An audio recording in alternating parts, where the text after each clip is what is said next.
చాలా బరువెత్తమంటే ఎత్తుతానమ్మా బరువుగా ఎత్తుతున్నాడు చూసావా తేలికయ్యి ఆడెత్తున్నాడు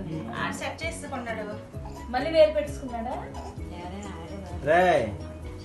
ఇషు తల్లి ఇషు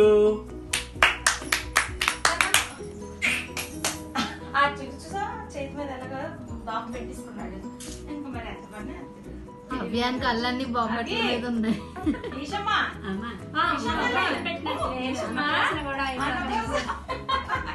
చిట్టి మమ్మీ